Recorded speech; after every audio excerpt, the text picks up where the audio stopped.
Sabi dito, si Romualdez daw, at si Saldico, tumanggap daw ng mali-malitang pera na idiniliver daw ni Orly Gutesa na isang Marines, no, na legal aid ni Saldico ang nagdi-deliver daw ng perang mali-malita. Bulto-bultong pera daw. Nako po. Eto na, mga kababayan. Hanapin ko lang ha. Saan ba yon? Ito yung sinabi niya, mga kababayan, na bulto-bultong pera daw ang inihatid niya nitong dating Marines. O, ito ha, mga kababayan. Nako po. Nako, Saldico. Romualdez, nilaglag na kayo. Pinulaga ang Senado ng mga revelasyon ng lumantad na bagong resource person sa pagdinig ng Blue Ribbon Committee sa flood control scandal. Isang dating sundalo na taga-deliver umano ng basura na tawag nila sa milyong-milyong pera. Hindi lang daw ito sa Pasig o Taguig dinadala, kundi sa compound din mismo sa palasyo. Yan ang agenda report ni Dexter Ganide ng Abante. Ito na. Siya si Orly Gutesa, 47 anyos, dating miyembro ng Philippine Marines. Siya ay lumapit nitong Miyerkules kay Senator Rodante Marcoleta at naghayag ng kahandaang magsiwalat na Ito na naman. Kay Marcoleta na naman ang galing. Hindi ba ito scripted? Tanong ko lang mga kababayan. Itong dating Marines, no, na taga-deliver umano ni Representative Go, lumantad sa Senado at tagahatid daw ng mga saku-sakong pera, mali-malitang pera. Tanong ko lang, lumapit kay Marcoleta. Eto na naman tayo, mga kababayan. Hindi ba kaya naorasyonan na naman ito ni Marcoleta? Naku po. Kay Marcoleta galing ito. Pag ito mula ngayong araw na to, bukas makalawa mag-ibang statement nito, nangyari na sa mga diskaya yan. Nangyari na sa mag-asawang diskaya yan. Nilaglag si Marcoleta. Baka sa mga sunod-sunod na araw dito, no? Mangyari na naman dito.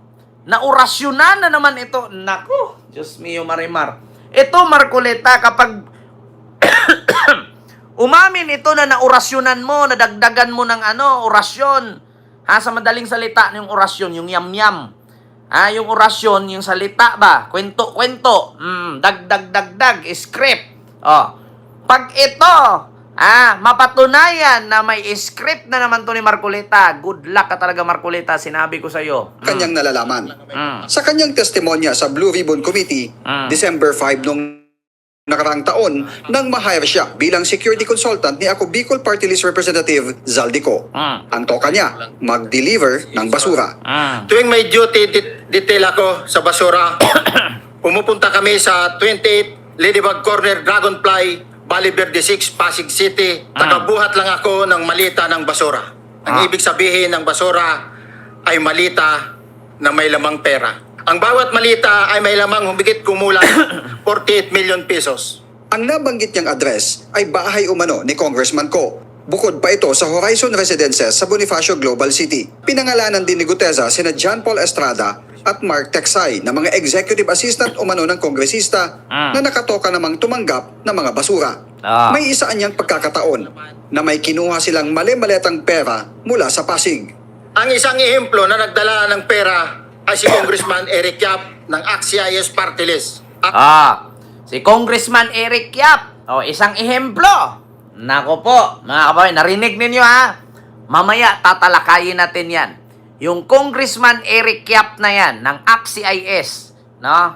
Na taga Baguio yata yan. 46 na malita ang dala 46 niya kamaleta. sa bahay ni Congressman Saldico sa Valle Verde 6. Ang nasabing mali-maletang basura, inilipat niya nila sa bahay ng kongresista sa BGC Taguig. Yung bahay ni Ko, yung nakabalot na puti, yun po yung pinakita ko sa inyo, pinag-iikot-ikutan ko. Tapos may pumasok doon na panel, kinuha yung mga gamit. O i-deliver sa ibang bahay. Dito na idinawit ni Gutesa si dating Speaker Martin Romualdez bilang isa sa mga nakikinabang umano sa mga kickback mula sa maanumalyang flood control projects. Bago ibaba ang nasabing basura, ito ay bawas na. Halimbawa, nag-akyat kami ng 46 na malita. Ibababa lamang namin ay 35 malita para i-deliver sa bahay ni House Speaker Martin Romualdez sa 42 McKinley Street, Taguig. Ang labing isang malita ay naiwan sa taas ng 56th floor sa Horizon Residence. Alam nyo, sa totoo lang mga kababayan na napansin nyo habang nagbabasa siya ng script, yung papel, yung affidavit, hindi niya masyadong alam yung kanyang sinasabi. Bakit? Kung alam mo sa sarili mo, mga kababayan, kung alam mo sa sarili mo na ikaw talaga ginawa mo yon, kahit yung script hindi ka na magbasa alam mo na sa isip mo yun. Kahit hindi mo sundin yung script, kung ikaw mismo yung naglakad na yon, ikaw mismo ang naghatid na yon, hindi ka makatutok sa script ganyan. Kahit gaganon-ganon ka lang, titingin ka lang konti, gaganon-ganon ka, alam mo yun. Pero kung yung script kakagawa lang, 2 oras, 3 oras o kahapon pa lang, hindi mo talaga yan mamimemorize. Take note mga kababayan, naging estudyante din po ako. Take note mga kababayan, sumali din po ako sa sabayang pagbigkas. Sumali din po ako sa mga tula at patimpalak. No? Pagdating sa mga ganyan-ganyan, Diyos mio Marimar, madaling araw pa lang, yan yung pinaka-the best way mag-ensayo ng mga recitation. Yung mga recitation letters, ganyan-ganyan. Madaling araw kasi wala pang laman yung utak mo nun, matatatak agad. Actually, mga kababayan, mapapansin mo habang nagbabasa siya, nagkamali-mali pa. Hindi niya basta-basta yan, na ulit-ulitin, straight, McKinley, dapat dire-diretso dila mo kasi ikaw mismo naghatid Ikaw mismo nag-deliver Bakit kailangan napuputol mo pa? Hindi mo alam Buti pa nga si Bato, kahit yung statement na binasa niya kahapon patungkol kay Digong na binisita ng PH Embassy, bakit naman si Bato tuloy-tuloy na pagsalita? Nagbabasa lang siya. Nagbabasa si Bato kasi alam niya bago niya isinulat yon, no? Yung letter na yon sa kanyang isip nang galing. Kaya tingnan niyo si Bato, walang putol, tuloy-tuloy yung kanyang pagbasa. Ito mahalata mo na hindi siya ang gumawa ng affidavit na to. Malamang sa malamang ginawa ito, binasa niya lang, tapos ang usapan. Continue. Sa pagtatanong ni Marcoleta, isiniwalat din ng dating sundalo na bukod sa bahay ng dating House Speaker sa BGC, nakapag-deliver din sila ng kickback sa kanyang bahay sa Nara Street, Forbes Park at sa Aguado Street sa loob ng Malacanang Complex. Pero hindi na raw niya matukoy kung sino ang tumatanggap para kay Romualdez dahil ang mga staff na raw ni Congressman Ko ang nakikipag-usap at tanging seguridad ang kanyang trabaho. Dito, hindi nyo napansin? Mga kababayan, nagdi-deliver daw itong si Orly. Ano ang pangalan nito? Orly Gotesa kay Romualdez. Pero hindi siya nakakasigurado at hindi niya kaharap si Romualdez kasi mga staff daw ni Romualdez ang humarap sa kanya. Ayan na tayo Diba? Ayan na tayo Dinawit mo na nga si Romualdez, hindi mo naman pala nakaharap si Romualdez. Loko. Eto Kung sino ang tumatanggap para kay Romualdez dahil ang mga staff na raw ni Congressman Ko ang nakikipag-usap at tanging seguridad ang kanyang trabaho. Nabanggit naman ang pangalan ng isang Michael Yang na dating may-ari ng bahay sa Nara Street sa Forbes Park kung saan sila nakapag-deliver ng kickback para kay Romualdez. Umabot niya sa 3 beses kada linggo kung mag-deliver sila sa Forbes Park. Humigit kumulang 70 mga sundalo at pulis nila niya ang security detail ni Saldico.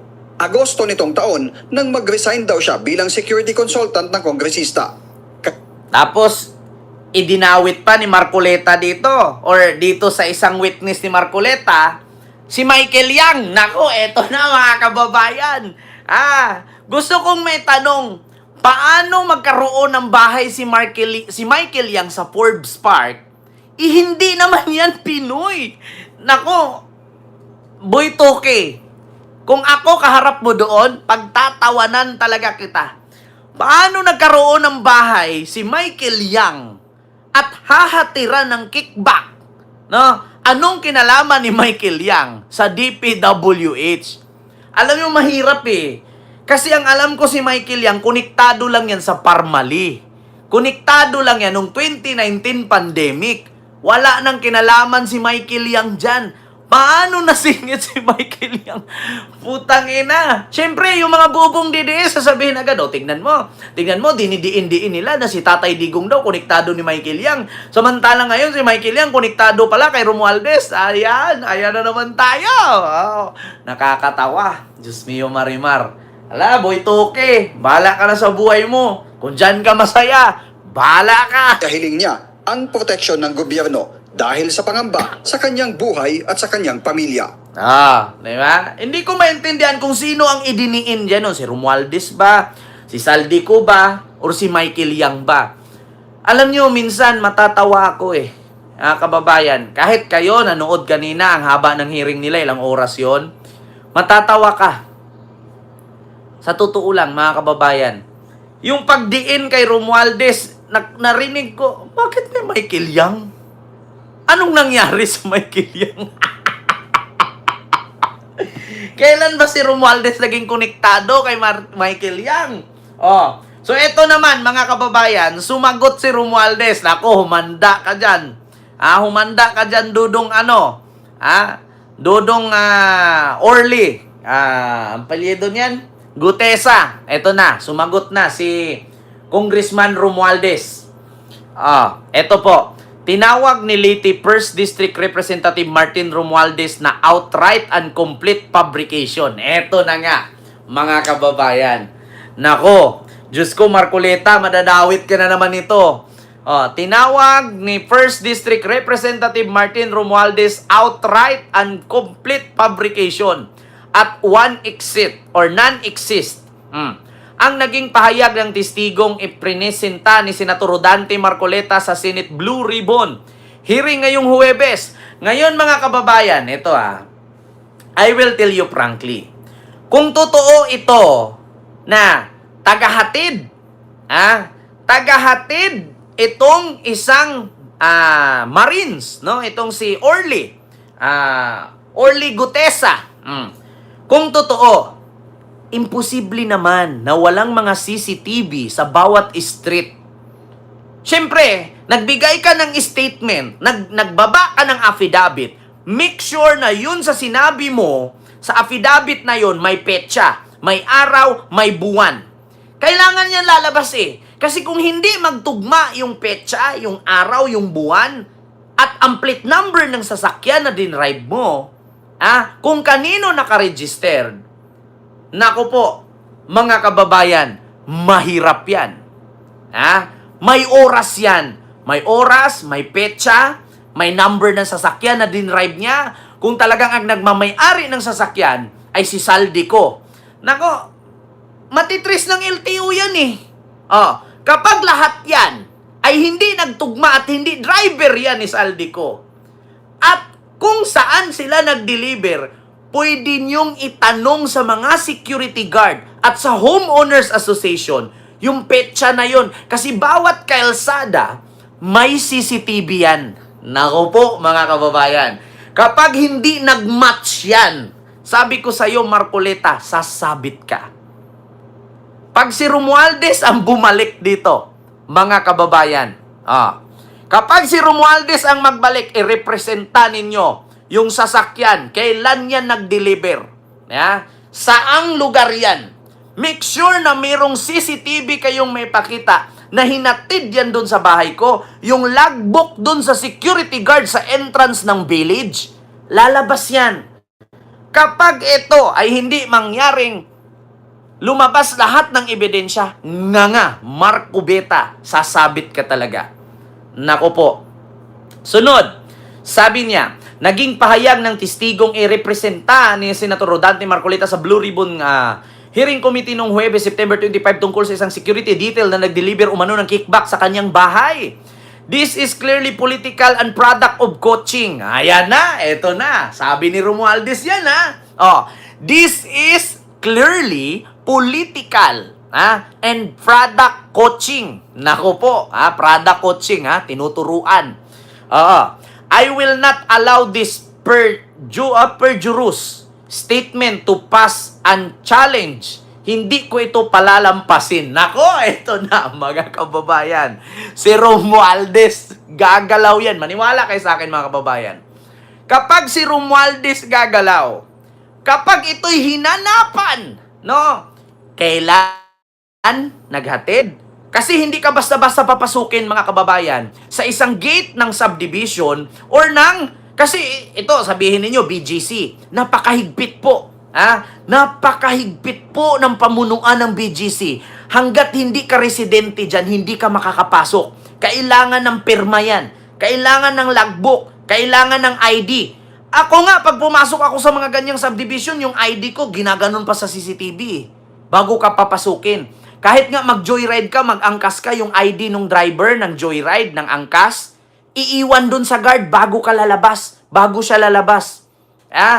Yun po, mga kababayan. Pag ka nagkamali kapag magmukha ka talagang Sabi dito, I will not allow this perjurious statement to pass unchallenged. Hindi ko ito palalampasin. Sa official statement ni Romualdez, I welcome a fair, transparent, and impartial investigation to expose these falsehoods. Nako po, transparent and partial investigation.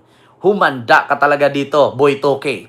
I voluntarily resign as a Speaker of House of Representatives precisely to demonstrate my full support for the inquiry into flood control issue. I remain silent out of respect for the process, but now that my name has been maliciously dragged into this controversy, I will fight back, not with rhetoric, but with evidence. Nako po, patay ka dito.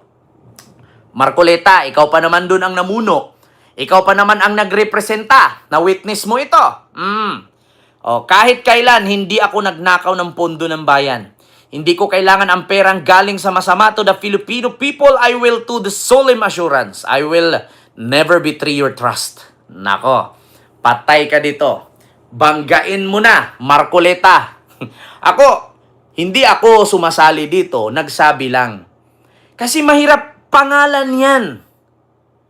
Yan pa naman ang, I will tell you frankly mga kababayan, mura-murahin mo na si Marcos.